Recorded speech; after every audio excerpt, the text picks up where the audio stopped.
Europe Matin, Dimitri Pavlenko. L'édito sport, bonjour Virginie Fulpin. Bonjour Dimitri, bonjour à tous. À la rubrique Fallait y penser. Et si l'Afrique du Sud intégrait le tournoi Destination? Bah oui, des discussions sont en cours, sérieusement, pour que les Springboks, champions du monde de rugby, donc rejoignent la compétition européenne à partir de 2025.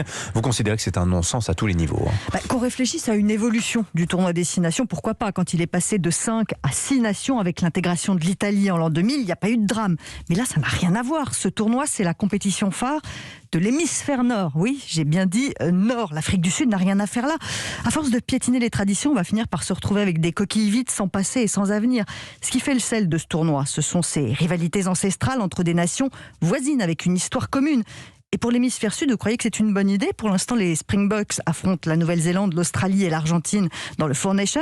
Ça aussi, c'est une institution. Si on enlève l'Afrique du Sud, ça ressemblera plus à rien.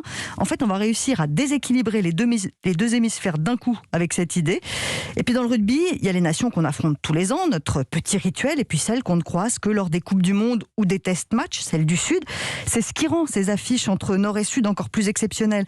Là, on dirait l'idée de la FIFA avec sa Coupe du Monde tous les 2 ans, banaliser l'exceptionnel pour le rendre fade. Vous avez rien compris, Virginie, puisque intégrer l'Afrique du Sud au tournoi Destination, ça va rapporter plein d'argent. Oui. Voilà, c'est toujours l'appât du gain qui mène à ce genre de réflexion contraire à l'esprit d'une compétition. Vous savez, le fonds d'investissement CVC est entré dans le capital du tournoi Destination il y a quelques mois et son obsession est bien de générer plus de profits. Déjà, dès l'année prochaine, les équipes sud-africaines vont participer aux Coupes d'Europe de rugby.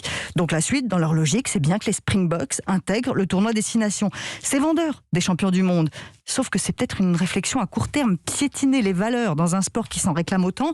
Je suis pas sûr que ce soit le meilleur des calculs. Alors je comprends qu'il faille pimenter le tournoi Destination, même si je le trouve déjà assez attractif. Je sais pas s'il y a quelqu'un qui s'est ennuyé devant France-Irlande la semaine dernière. Mais bon, admettons, dans ce cas-là, pourquoi ne pas adopter un système de promotion et de relégation, comme dans les championnats de club, par exemple? Ça pousserait peut-être les équipes à se donner plus, il y aurait davantage de dramaturgie, et puis peut-être qu'on verrait éclore de nouvelles nations qui viendraient se frotter aux grandes. Des nations européennes, s'il vous plaît. Laissons l'Afrique du Sud dans l'hémisphère sud. Je vous rappelle qu'il y a quand même beaucoup d'enfants qui apprennent la géographie par le biais du sport. Là, ça pourrait se compliquer un petit peu. Mais oui, tout le monde sait que le Dakar est en Arabie Saoudite après avoir été en Amérique du Sud. Voilà, vous voyez ce que je connais bien la géographie. Exactement. Merci Virginie Fulpin. Merci.